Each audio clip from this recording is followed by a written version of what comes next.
Assalamualaikum warahmatullahi wabarakatuh. Bismillahirrahmanirrahim. Alhamdulillahirabbil alamin wal aqibatu lil muttaqin wala udwana illa 'alal zalimin. Asyhadu an la ilaha illallah wahdahu la syarikalah wa asyhadu anna Muhammadan abduhu wa rasuluhu amma ba'du. Sahabat Jannati TV yang dimuliakan oleh Allah, jangan lupa untuk senantiasa bersyukur atas segala nikmat yang sudah Allah anugerahkan kepada kita, apapun wujudnya, apapun bentuknya, berapapun banyaknya. Mari kita senantiasa bersyukur dan semoga dengan kesyukuran kita membuktikan bahwa kita adalah orang-orang yang pandai bersyukur atas segala nikmat yang sudah Allah anugerahkan kepada kita. Salawat, salam, dan barokallah semoga tetap terlimpah curahkan kepada junjungan kita Nabiullah Muhammad Sallallahu Alaihi Wasallam, Nabi terakhir, Nabi yang tata kehidupannya menjadi suri teladan, menjadi uswah, menjadi qudwah bagi kita semua para pengikutnya. Sahabat Jannati TV yang dimuliakan oleh Allah, alhamdulillah Allah masih memberikan kesempatan kepada kita untuk berjumpa dengan bulan Ramadan. Dan kajian kita kali ini di tanggal 1 Ramadan ini berkaitan dengan kita mencoba memahami pesan dengan diwajibkannya ibadah puasa. Sahabat Jannati TV yang dimuliakan oleh Allah, sesungguhnya puasa yang di dalam bahasa Al-Quran disebut dengan asyam, ada juga yang menyebut dengan kalau rekan-rekan kita kaum muslim yang lain menyebut dengan as-saum, yang dalam bahasa Indonesia disebut dengan puasa, diartikan dengan al-imsak. Kita tahu bahwasanya sesungguhnya ibadah puasa, pesan yang paling penting yang bisa kita pahami adalah al-imsak, yaitu pesan bagaimana kita bisa menahan diri. Menahan diri yang bisa kita lakukan saat beribadah puasa tentu tidak sekedar menahan diri dari mulai fajar, waktu subuh hingga maghrib. Tidak makan, tidak minum, dan melakukan hal-hal yang membatalkan puasa. Itu secara syariah, secara ibadah memang begitu. Namun sesungguhnya sahabat Jannati TV yang dimuliakan oleh Allah, pesan puasa yang berkaitan dengan ajaran bagaimana kita menahan diri, bagaimana kita mengendalikan diri, bisa kita terjemahkan dalam setiap aspek kehidupan kita di sepanjang waktu kita, di sepanjang hidup kita. Ketidakmampuan menahan diri, ketidakmampuan mengendalikan diri memberikan dampak yang buruk, memberikan dampak yang negatif terhadap kehidupan kita. Kita bisa melihat, menyaksikan berbagai macam bentuk berita yang ada, baik di media televisi maupun media elektronik, media massa, media sosial, dan lain sebagainya. Betapa banyak efek-efek negatif yang ditimbulkan bagi orang-orang yang tidak bisa mengendalikan diri. Contoh yang terakhir misalnya terjadinya penganiayaan oleh siapa itu? Anak muda yang namanya Dendi atau siapa itu, yang kemudian dia sampai menghajar David.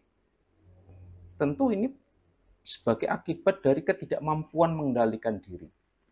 Coba, apapun persoalannya, apapun masalahnya, jika mampu mengendalikan diri, tentu tidak sampai terjadi penganiayaan. Jangankan penganiayaan berat, penganiayaan kecil pun tidak akan terjadi.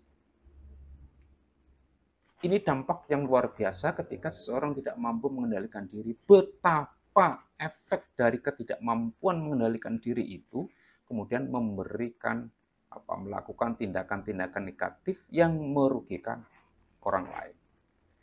Contoh lain sahabat Jannati TV yang dimuliakan Allah, ketika seseorang tidak mampu mengendalikan diri, menahan diri, tidak mampu melakukan al-imsak, adalah kecenderungan seseorang yang kemudian memamerkan kekayaannya, memamerkan gaya hidup mewahnya di setiap aktivitas kesehariannya. Sekali lagi kita bisa membaca, menyaksikan berbagai berita yang akhir-akhir ini juga heboh. Istri para pejabat, istri para katakanlah figur-figur tertentu yang memamerkan bagaimana dia mempunyai kekayaan yang luar biasa, bagaimana dia punya mobil luar biasa, bagaimana dia ketika dia berwisata, menggunakan fasilitas mewah, memakai pakaian mewah, menggunakan aksesoris mewah, dan lain sebagainya. Gaya hidup mewah ini, sahabat Jernih Hati TV yang dimuliakan oleh Allah, muncul karena ketidakmampuan mengendalikan diri, ketidakmampuan menahan diri. Dampaknya, efeknya, sesuatu yang buruk menimpa keluarga mereka. Suaminya kemudian diberhentikan dari jabatannya, suaminya kemudian menanggung malu, dan lain sebagainya.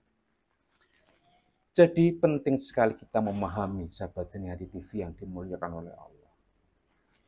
Puasa kita harus memberikan efek positif kepada kita untuk bisa menahan diri, untuk bisa mengendalikan diri. Karena prinsip kerja dari nafsu yang Allah anugerahkan kepada kita adalah kita melakukan sesuatu semaunya kita. Melakukan sesuatu sesuai kehendak kita.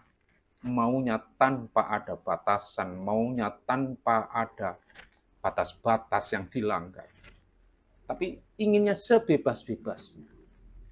Tentu ini berbeda dengan pesan puasa, dengan pesan asyam yang justru memberikan kendali kepada kita, memberikan batasan kepada kita untuk bisa mengendalikan diri, untuk bisa menahan diri.